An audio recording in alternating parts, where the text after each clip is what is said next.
Okay, let's get this show on the road.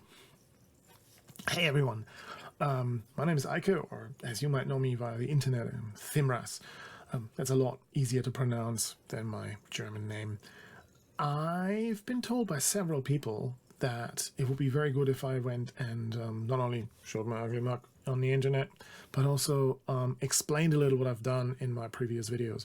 And so I'll take you through the very first notebook, the code for the classifier that I've made for the snares and the claps, and try to explain in broad strokes how it works and what it does, what it is, and maybe also what it isn't.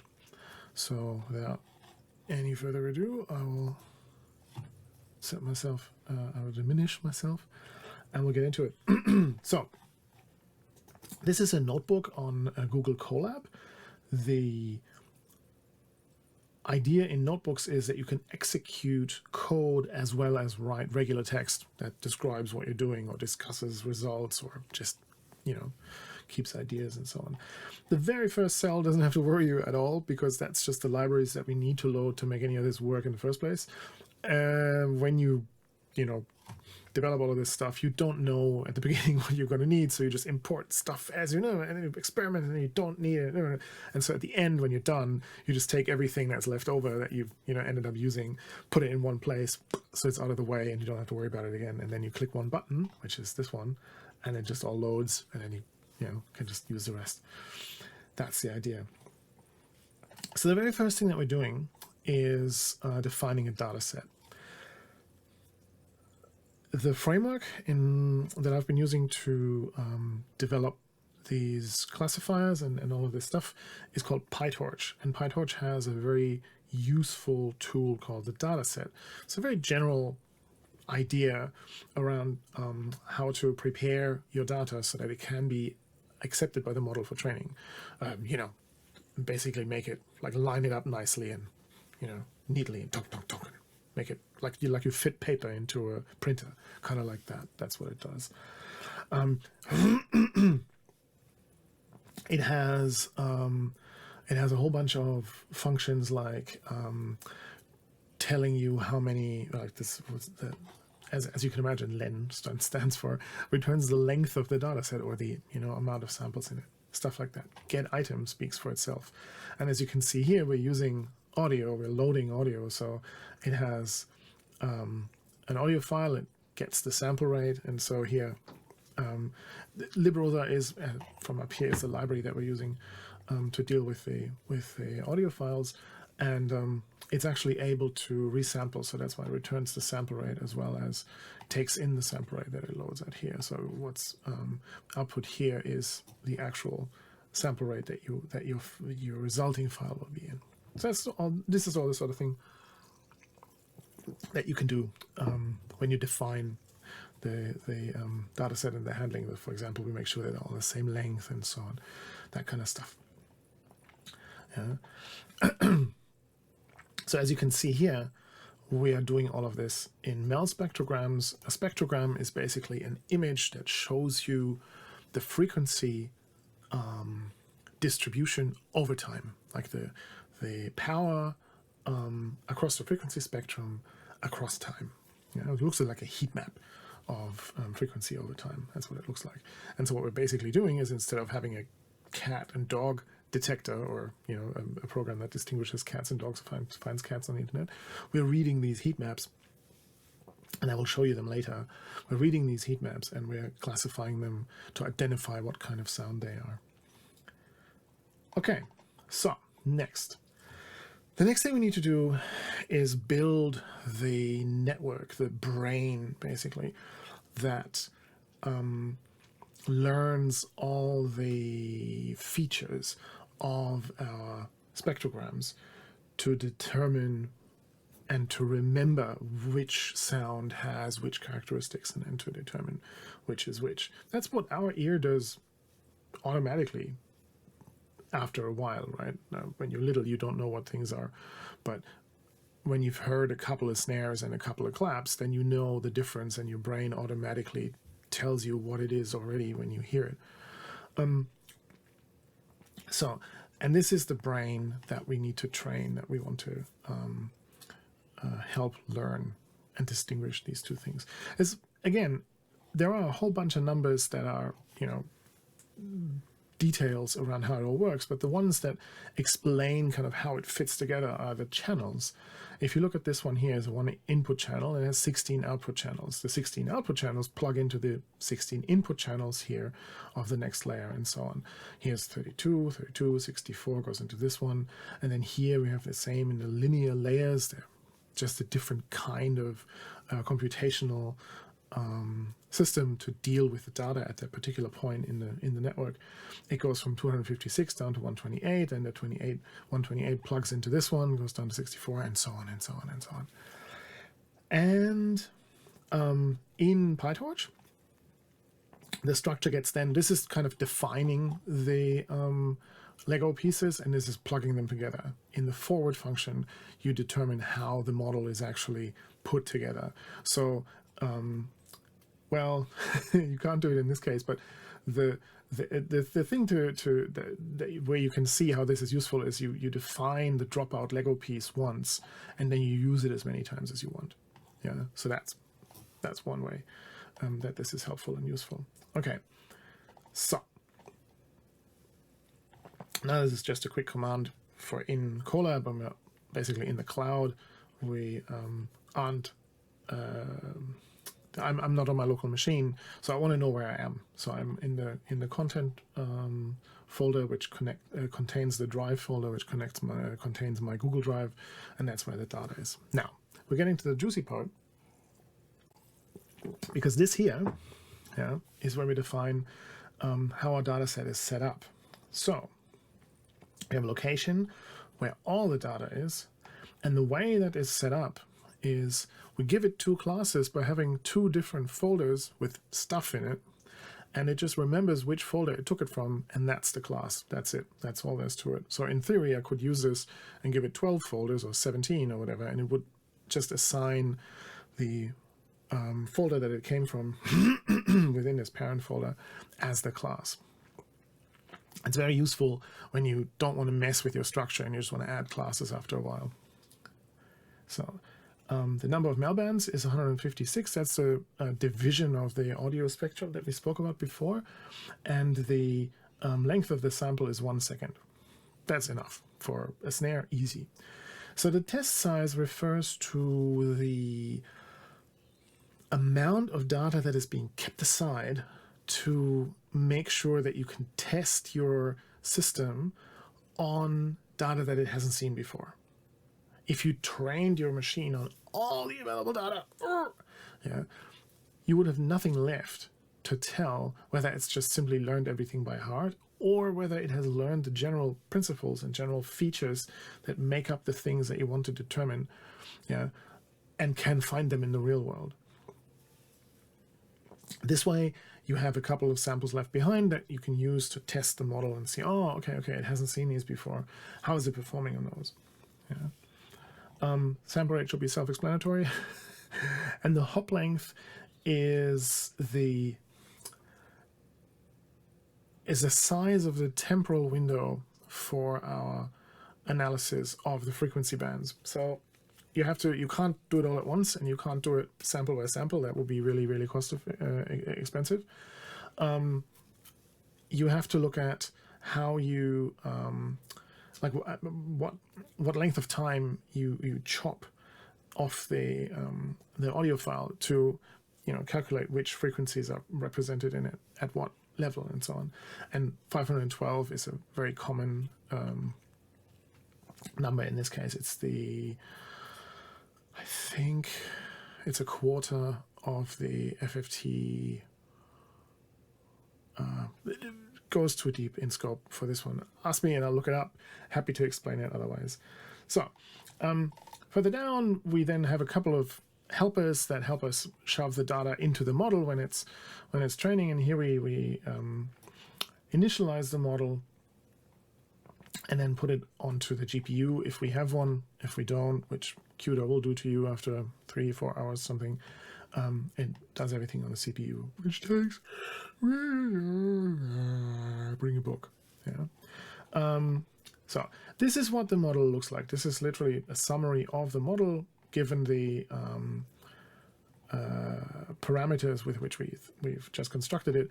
And you may have heard of, you know, these large language models being like several billion parameters and so on. This is a very small model. This has like 3.2 million parameters, yeah, and it's very small. It's like 20 megabytes.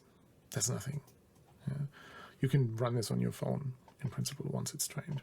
Okay, now it gets juicy. Have I executed this code? Probably not, maybe. Let's make sure. Cool, okay. Otherwise it's not gonna work. If I I don't have to run this one. I can, but I don't have to. All right, there we go. Okay, so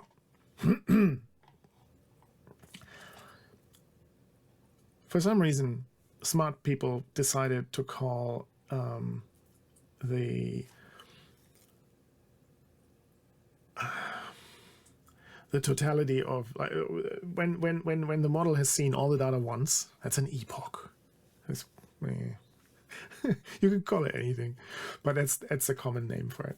It just means like one epoch just means it has seen all the data once. 10 epochs means you run through the entire data set, including the test set. Well,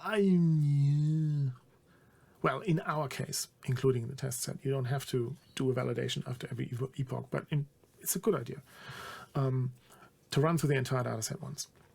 So the next step is the learning rate. The learning rate is, and I don't want to die, so I'm not going to die on that hill, but I will defend that hill. The learning rate, I think, is probably the most important number in machine learning. Yeah, obviously, the number of weights in your model is not, negligible, but it's basically the speed at which you zoom past your target. So, if you think of the correction of your model's perception of what it's doing, yeah, and you can think of the mistakes that it makes, especially when they're quite large, as a bit of causing a panic, yeah, and the learning rate dampens down on that panic, yeah. It prevents overcorrection. You could think of it as when you're careening about in a speeding car. Anyone who's played a racing game knows what that's like. Like, you can't oversteer. Like when you oversteer, the car goes out of control and you're never getting anywhere. You just end up upside down and out of the race. And that can happen to your model as well. It can just, if you overcorrect, it'll just go somewhere and try and fix everything way too far. It'll be bouncing around or not getting anywhere. Whereas with a learning rate that's slow enough, you just get closer and closer to the optimal values, and you just sort of, you can hone in really, really well. There's a whole range of extra tools that can schedule the learning rate and adapt it as you get closer to where you want to go, and so on and so on and so on. It's a science. But the learning rate, I think, is because of that the key number in your experiment. It's probably the most effective number to change to have any effect on your outcome. Let's see. Okay. I can probably, that's an easy one to demonstrate as well. I can probably just demonstrate that in a sec. So the next one up from that is weight decay. Weight decay is a similar, it's what's called a regularization technique. It's trying to keep your model from focusing too much on the training data itself. Yeah, it's trying to, in a prosaic way, it's trying to remind it that there are other things out there as well, and don't take those examples that it sees in the training set too literally. Now, cool. Okay, these guys here, the criterion on the optimizer, don't sweat it. They're just the way that the model is being told what it was wrong and what was wrong and what it was wrong about, and how to fix it, and the amount, which way to fix it and what to keep, and so on and so on and so on. Again, very, very impactful in terms of choice, but at the same time, for very normal problems, there are, of course, by now, very normal ways of telling the model how it's wrong. Cross entropy loss is a very common loss function for classification, basically checking at how confused the machine is. So what we want to do is we want to count our samples and calculate how much we've got where, and I'll tell you why. So if you look at this, we have the output here. I've run this before. The output is total samples 300, training samples 240, test samples 60. That's the split that we had, right? 80%, 20%. Now we've got 60 test samples. So if we look at our possible accuracy, we get, if we get all the samples right, of course, we get 100%. But what if we get one sample wrong? That wouldn't be 99.5% or 99.7%. The maximum change in test accuracy, because of the number of samples, is 1.67, round it up, percent. If we had 100 samples, that change would be 1. So you get 1 wrong, you get 99% accuracy. You get 2 wrong, you get 98% accuracy, and so on. So the important thing to note here is that if we have a model that is 90, so I have to make sure that I get this right, 98.33% accurate, the next step, the only possible step to improve it, is to get to 100. And that can be much, much, much harder than the step was from having 2 wrong, which is 96.67% accuracy, to 98.33% accuracy.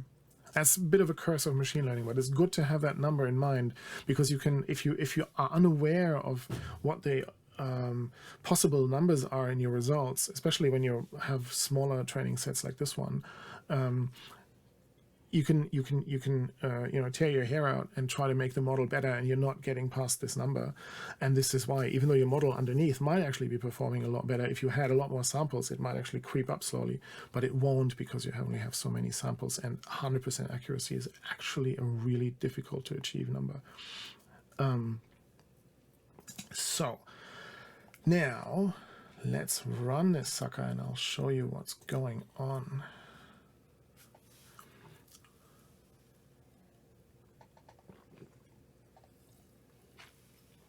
Okay, so we're training for 10 epochs. It tells us our number of samples, like what change to expect and so on. And these are the results per epoch. This is training ridiculously fast because it's on the GPU. This would take forever if it was on your CPU. And it's also not very many samples, so it's kind of fast.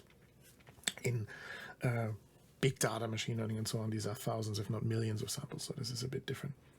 Okay, so after each epoch, the test loss tells us, or this validation tells us how the model has performed against the data that it hasn't seen. And every time the performance increases on the test data, and only on the test data, we save the checkpoint. So, as you can see here, we have a test accuracy of 91.67%. That is better than the first one. Of course it is. And then it saves a new checkpoint. The system bumbles about for a while, and it saves the next checkpoint at 95% accuracy for the test set, and then the next one at 96.67%, where we can see exactly what we've looked at before. So this is an increase of exactly one more sample that it got right. So this means, this number here means that out of this 60 test sample set, it's gotten 2 wrong. So what does this look like? I've made a little function that takes a random sample out of the test set and runs it through, and does the same pre-processing as on the data set to make sure that everything is the same, and then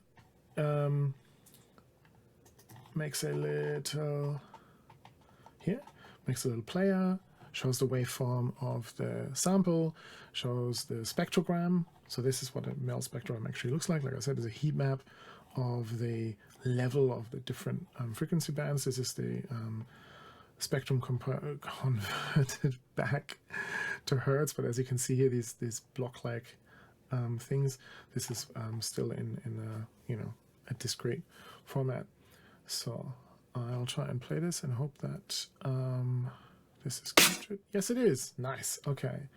So and we've done the same here. These are the ones that I used last time. So oh no. Oh, I see. This is kind of strange, but okay. I guess this happens because obviously, as you can see from this, it worked at some point, so it must have just not saved the cell for some reason. And it was just that the function expects the this keyword here. Okay, and there it is. So yeah, we can see this. To me, as a human, this means nothing. This looks more, informative, but still, yeah. So we have here. So I suppose, this is the simplest form of the classifier that I've made to just find out, what it was capable of and how it would be, how it was working and so on, to just get into it. It's kind of, for a human, if you know that all you're looking at is snares and claps, this what you would think of this as, could this be a clap or a snare? And I would have, my money would have been on the snare, but hey. Yeah, that's really all there is to it. The model looks at the data, tries to update its mathematical procedure, like all the numbers that go into the mathematical procedures to find out what it's seen, like, the relationships between the points on the map, so to speak, and then tries again. And then it's told what it's done wrong, tries to update, goes back and forth.